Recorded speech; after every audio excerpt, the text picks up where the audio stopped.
estimasi musim tanam masih bulan 10. Untuk katak-katak yang bertunas kayak gini, ini sebaiknya diapakan? Simak terus.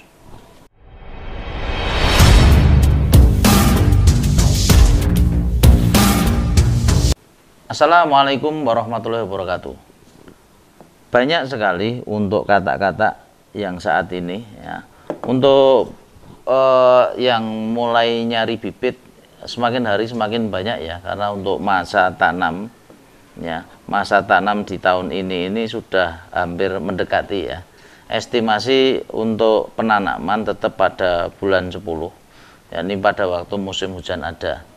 Nah, banyak sekali untuk katak-katak di sini itu yang sudah mulai tumbuh ya, yang sudah mulai berbintik-bintik. Nah, di sini ada bintik-bintik kecil yang di sini. Ada juga yang sudah tumbuh lumayan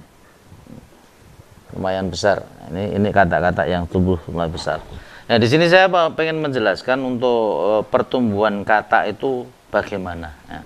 Karena tanaman porang ini termasuk aneh, unik dan sebagainya, karena tanpa ditanam pun ternyata untuk pertumbuhannya pun juga tumbuh. Berarti cara penanaman itu sebenarnya gampang. Nah, kembali lagi kemarin bagaimana cara memperbesar umbi itu supaya maksimal, supaya hasilnya memukau, supaya hasilnya itu benar-benar seperti harapan kita. Ini silahkan simak di konten-konten kita sebelumnya ya. Yang saat ini kita bahas ialah untuk masalah pertumbuhan dari bibit kecil kayak gini. Karena ya ini pada dasarnya nanti tetap agak bingung ya untuk pemula rata-rata, karena bibitnya sudah tumbuh-tumbuh, ini bagaimana nanti dimasukkan lahan di mana. Nah, ini pada dasarnya untuk pertumbuhan porang itu sangat lambat ya, sangat lambat. Dan ya jangan khawatir untuk masalah pertumbuhan porang, karena pada waktu bibit-bibit yang biasanya ditanam dalam keadaan belum tunas kayak gini, ini kadang ada 1 bulan, kadang ada 2 bulan pun kadang belum tumbuh ya, belum bisa numbuh. Nah, untuk bibit-bibit yang sudah bertunas ini pun secara otomatis akan numbuh. Cuman pertumbuhan di sini perlu diketahui ya. Di sini setiap tanaman katak yang kita biarkan, nah itu secara otomatis dia akan membentuk tunas dulu. Nah, nutrisinya otomatis mengandalkan dari yang di bawah. Ini yang pertama. Terus untuk setiap katak yang kita tanam, nah ini yang kita tanam ya, nah, secara otomatis dia akan membentuk secepatnya ya. Ini yang kecil ya, tunasnya sama aja. Ini yang kecil sama yang besar. Nah, ini secara otomatis dia akan membentuk akar dulu ya. Akar dulu. Nah, akar dulu dia akan bentuk semaksimal mungkin. Nah, dia akan menyerap nutrisi dari luar juga, sehingga baru akan membentuk yang namanya tunas. Nah, makanya di sini bisa kita garis bawahi bahwa pertumbuhan tunas pada awalnya itu tidak serta-merta akan mengandalkan dari nutrisi yang ada di sini. Ya. Secara otomatis kalau kita lihat pertumbuhan begitu tunas yang kita masukkan ke tanah ini membentuk akar, secara otomatis nutrisi yang dibutuhkan itu juga dari alam. Sehingga apabila awal sebelum kita tanam pupuk dasarnya sudah kita siapkan dan nutrisi itu bisa dimakan oleh tanaman, secara otomatis pembentukan umbi berikutnya nanti akan lebih maksimal ya, lebih maksimal. Karena banyak sekali untuk para petani itu saat ini itu atau mungkin waktu-waktu yang lalu itu sudah mulai tanam ya, kalau bahasa Jawanya itu mbasang ya, mbasang tanaman. Ini tanaman-tanaman katak-katak yang belum bertunas kayak gini itu sudah dipasang dulu, ditanam dulu. Ini banyak sekali. Nah, nanti pun pada waktu musim hujan itu baru akan tumbuh. Nah, akan tumbuh. Tumbuhnya di mana?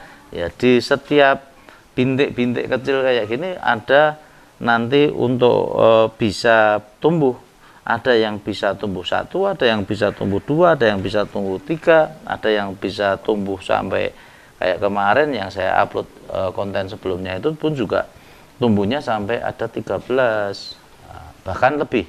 Nah, ini makanya di sini untuk merawat kata ya, kata ini waktunya masih sekitar bulan 8 sampai nanti estimasi tanam bulan 10, mungkin masih kurang lebih 2 bulan.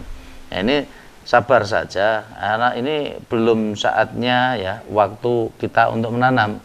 Nah, kalau misalnya Anda masih bingung, masih ragu, kalau mau di polybag dulu silahkan ya, di polybag dulu.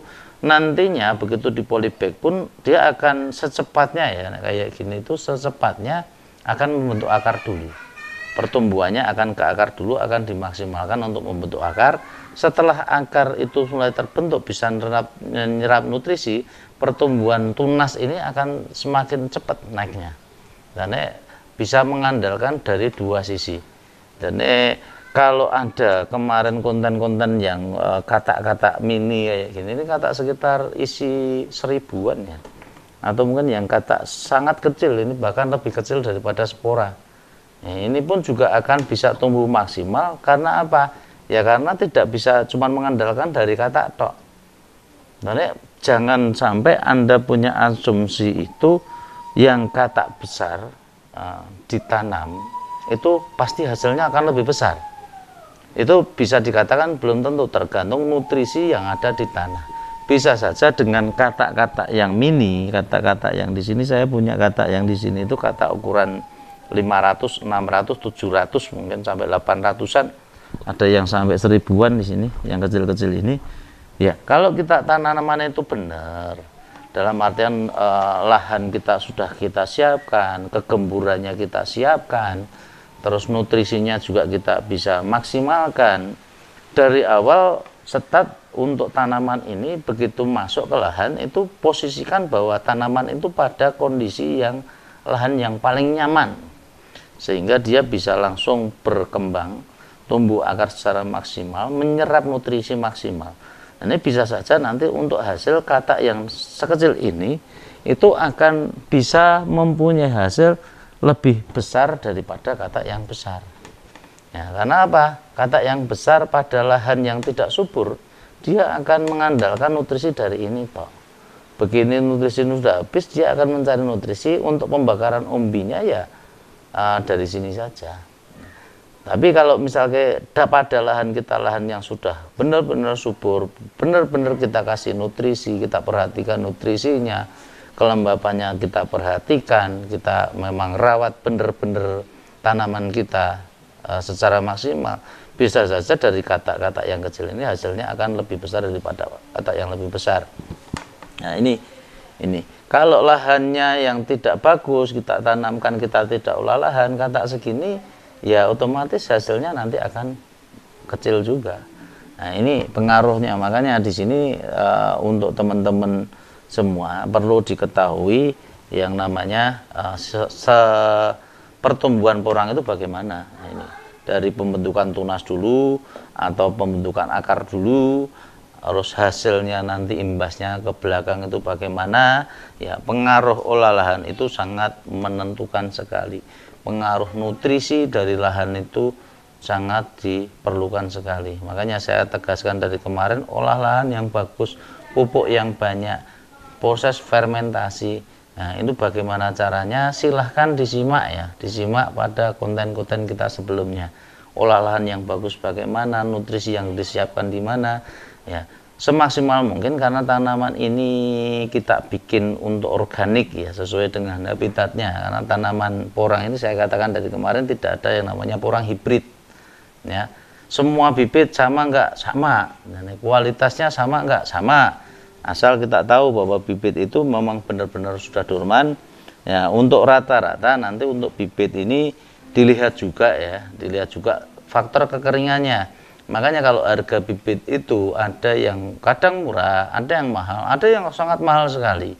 Itu kita juga harus melihat ya. Belum tentu yang murah itu nanti dikatakan bibit baik. Karena apa? Yang murah itu mungkin penyusutannya juga kurang. ya, belum nyusut. Begitu disimpan nanti nyusut, sehingga nanti jadinya barang itu jadi barang mahal. Tapi kalau bibit-bibit kita lihat sudah kering, ya, penyusutannya sudah habis kayak gini, nah ini secara otomatis kita sudah mulailah, ya, ini untuk dikatakan bibit-bibit yang standar untuk penanaman. Jadi jangan khawatir nanti kalau untuk masalah bibit itu tumbuh atau enggak, ya pasti tumbuh. Nah, kalau bibit yang sudah dikarantina saat ini pun pasti tumbuh, ya. Cuman perbedaan di sini ada beberapa bibit yang mungkin di sini tuh agak masih basah, ya, masih belum kering. Nah, mungkin warna-warnanya pun juga masih coklatnya. Kalau di sini tuh warnanya sudah keabu-abuan, ya, karena sudah lama, ya. Ini coklatnya masih coklat yang agak muda. Nah, ini untuk bibit-bibit yang belum karantina lama, mungkin panennya belakangan. Ini secara otomatis untuk harga pun mungkin akan dikatakan harusnya lebih murah karena ini belum nyusut, ya. Bisa saja dalam waktu 1 bulan penyusutannya masih sekitar 10% sampai 12%. Di sini masih ada. Nah, kemungkinan untuk bibit-bibit yang sudah warna abu-abu kayak gini untuk penyusutannya mungkin sangat kecil sekali, ya, sangat kecil sekali. Nah, ini karena kemarin saya nimbang bibit yang masih coklat biasa kayak gitu, kita biarkan di sini 1 minggu lah, dari 5 kilo itu turun menjadi 7,3 on, turun menjadi 4,7, sorry. Nah, ini berarti ada penurunan sekitar 3 on. Itu sendiri kan yang namanya bibit. Makanya untuk harga bibit itu bisa dikatakan kok mahal, kok murah, itu bisa dilihat dari wujudnya bibit itu bagaimana. Nah, ini kembali lagi untuk masalah pertumbuhan. Dan ini untuk teman-teman yang sudah bertunas kayak gini, ini kalau seandainya Anda khawatir untuk masalah pertumbuhannya supaya lebih maksimal, bagaimana, silahkan nanti mau di polybag, nah, yang tumbuhnya besar-besar. Kalau tumbuhnya masih kecil-kecil yang bermata tunas malah baru pecah kayak gini, nah ini tunasnya masih kecil, ini pertumbuhan sampai 2 bulan insya Allah masih aman, ya. 2 bulan nanti paling hasilnya nanti baru seperti ini. Ini dari kayak gini itu hasil 2 bulan, nanti kalau masih dirak, masih di karantina itu hasilnya masih seperti ini, masih aman sekali. Nah, begitu Anda masukkan, nanti secara otomatis akan membentuk akar-akar yang kayak gini. Ini baru akan membentuk tunas. Nah, ini makanya perhatikan nutrisi, perhatikan yang namanya pupuk dasar, perhatikan yang namanya perawatan kalau Anda pengen hasil yang maksimal, ya. Mungkin dari saya cukup itu. Terima kasih. Billahi taufiq wal hidayah. Assalamualaikum warahmatullahi wabarakatuh.